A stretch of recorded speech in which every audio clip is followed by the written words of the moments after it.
her turn, her speech. And so when I found out that he was signing on to play the narrator in the remake and that I was going to get to work with him and meet with him, I kind of lost my mind. Hi, I'm Victoria Justice, and today we're highlighting some of the biggest moments in my career. I got my start because I was watching TV one day and I saw a kid that was around my age doing some commercial. And I started freaking out and I told my mom to come in the room because I was convinced that I could do that. I was like, Mom, do you see that kid? Like, I think I could do that. How do I do it? And no one else in my family has ever been in the entertainment industry, so she really had no idea. And I basically just started doing child modeling in South Florida. And my first commercial audition was for Ovaltine. And I remember I was so nervous and I was so excited. And I remember I actually drank Ovaltine at home. So as a good luck charm, I brought my actual bottle of Ovaltine in the car with me. I was method and I ended up getting it. And I was so ecstatic. And I remember the day of actually filming the commercial, I was like the littlest, scrawniest one there. And the soccer outfit I was supposed to wear was like way too big on me. But I was just in heaven. Like, I loved it. I knew from that day, I was like, okay, this is cool. I could do this. So just quickly, some backstory, I guess. I had been watching Zoe 101. It was on TV. I was watching the first season. And I remember thinking, like, this is the coolest show ever. I would love to be on a show like this. They're like filming by the beach. You're working with kids your own age. It looks like so much fun. And then a few weeks later, I got a casting call for an audition for the new roommate for season 2. I don't know if I actually even thought that there was a chance that I would actually get it, because I think I was a lot younger than everyone else, but I worked really hard on my audition, and I felt pretty good about it, and I ended up getting the part, and I was just thrilled. It was like the highlight of my life. It was like my dreams were coming true, and funnily enough, I actually already kind of knew Alexa Nicholas because my mom was friends with her mom and her brother back in the day, so there were like baby pictures of us together, so the whole thing was just pretty bizarre, but I was so excited. I think occasionally we would have Zoe 101 viewing parties. I don't remember exactly. I don't think it was like I would religiously sit down and watch it every week. I think sometimes, for me, it's always been I've always been a little self-conscious about watching myself. Even to this day, I still feel that way.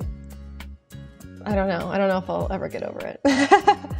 I have so many fun memories from the Victorious days. Those were great days and really good times. Gosh, I mean, just the whole dynamic was so much fun. It was just sort of a surreal experience. We filmed in Hollywood at Nick on Sunset, which is no longer there. Tear, I'm so sad, but which was located at Sunset and Vine. And I just remember every day, like, my mom would drive me to work, but like I didn't have my license, pulling into the parking lot and stepping out of the parking lot and seeing the huge billboard for Victorious with all of our faces on it, and then looking to the left and seeing the Hollywood sign, and just filming at such an iconic location was so crazy. And then it just felt like we were in our own little bubble every day being on the soundstage, and all of our dressing rooms being next to each other somewhat. I remember it was Avin and I were next to each other, and Daniela was on the same side as us. And then below us was the green room where we would all have lunch and hang out. And like watch TV and stuff and like have snacks. And then Liz and Ari and Leon and Matt were all on the other side, and the schoolroom was on the other side, and then our set was kind of in the middle. And it was just so much fun. I have so many great memories of like me and Avin hanging out in his dressing room, and Leon and I hanging out, and like, you know, him playing guitar, and all of us kind of just like hanging out and joking around, and so many good memories. I don't know, like, so many memories of us in dance rehearsal together, just learning this choreography. The Jackson 5 number particularly stands out to me because it was like just like such an iconic song to be able to recreate, and for all of us to do that together was unreal for all of us, and we had a lot of fun doing that.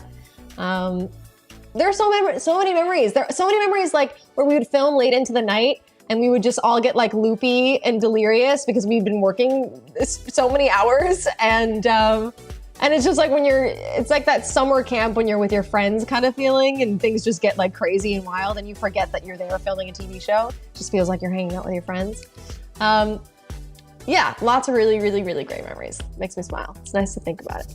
Oh gosh, you know, I think when I co-hosted the Teen Choice Awards with John Cena, that was really cool. I was so nervous. I was very nervous. Like I kind of had to be talked into doing that one. I was like, I don't know if I can do it. Like, this is a lot.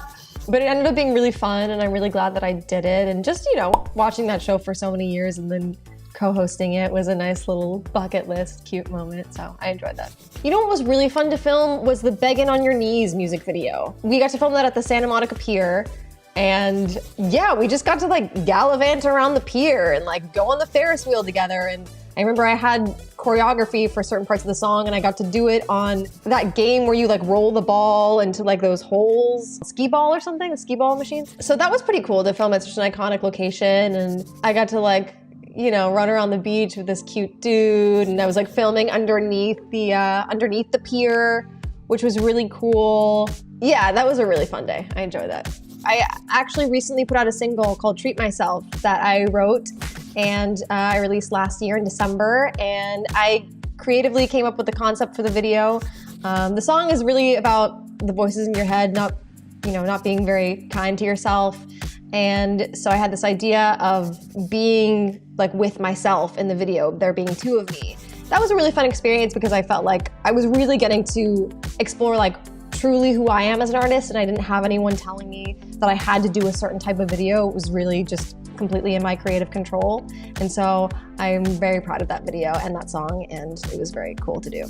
Out of all the music that I've recorded, I guess Freak the Freak Out in a way maybe would have had the biggest impact on my life, just because so many people know that song and love that song, and I feel like it was kind of like an iconic moment on the show. And it's just like such a fun, cute little song. And I have a little like plaque in my house of like when it went gold, and it was really cute. So that was a good one. But the one that means the most to me, man, I don't know. I'm excited for music that I've written that I am getting ready to put out that I think is gonna show a different side of me that I'm excited for people to hear. So more to come, I guess. A single role in TV or film that changed my life as a whole would definitely have to be my Ovaltine commercial, because it was my big break, and I would not be here today if it wasn't for Ovaltine. On a serious note, what changed my life? I mean, I would have to say Victorious, obviously. You know, that was a huge moment for me in my career, and it was like all my dreams were coming true. Ever since I was a little girl, I've watched people like, you know, watch Lizzie McGuire and Hilary Duff and Amanda Bynes and Raven Simone and That's So Raven. And it was like, I was getting my own show, and how surreal is that? And to be able to do the things that I love the most, which are, you know, acting and singing on the show, was just pretty insane. And just the success of the show was insane. I had no idea that so many people around the world would love it, and to this day still watch it. So I would say that that was a pretty big moment for me. I think when I signed on to do the Rocky Horror Picture Show remake, which was so exciting for me because I have been a fan of the Rocky Horror Picture Show since I was in 5th grade, which was the first time I watched it, and I was mesmerized by Tim Curry's performance as Dr. Frankenfurter. Just the most iconic. He's so insanely talented, it's ridiculous. And so when I found out that he was signing on to play the narrator in the remake and that I was gonna get to work with him and meet with him, I kind of lost my mind, because it's such a cult classic, and he's such an icon and such a talented actor. And to be in the presence of such greatness and to be able to take on an iconic role like Janet Weiss, the whole thing was just, it was a lot. And he was such a sweet, lovely man. And it's really special that I got to share that with him, because Rocky Horror was a huge thing for him and his career as well. So to be able to recreate that with him in a new role was very exciting. I don't know, I loved filming Trust so much. It was such an exciting project to do, first of all, because I love New York City so much, and so whenever I have an opportunity to do something there, I just jump on it because it's one of my favorite cities in the world. And getting to work with Matt Daddario again was really fun and exciting. I love him, he's super talented, and he's just a really cool, down-to-earth guy. And one of my favorite memories on set would probably be the day that I was filming that. It was my birthday, February 19th, and we were filming the scene where I'm in like this red dress and I'm talking to the art dealers about Ansgar and trying to sell his paintings, and it's supposed to be like we're in Paris, but we were actually in New York. And I remember at the end of the day, they waited to bring out a cake and everyone sang happy birthday to me. And it was just such a sweet, special moment. And I'm such a freaking sappy, little sensitive girl. Like whenever people sing happy birthday to me, I just start crying. Like I don't know what it is. It just like, it gets me every time. So I definitely teared up. And then I was given this beautiful coffee table book by one of our producers. It's about Bill Cunningham, who's one of my favorite street style photographers, who was so iconic and legendary, who I actually got to meet, and he passed away.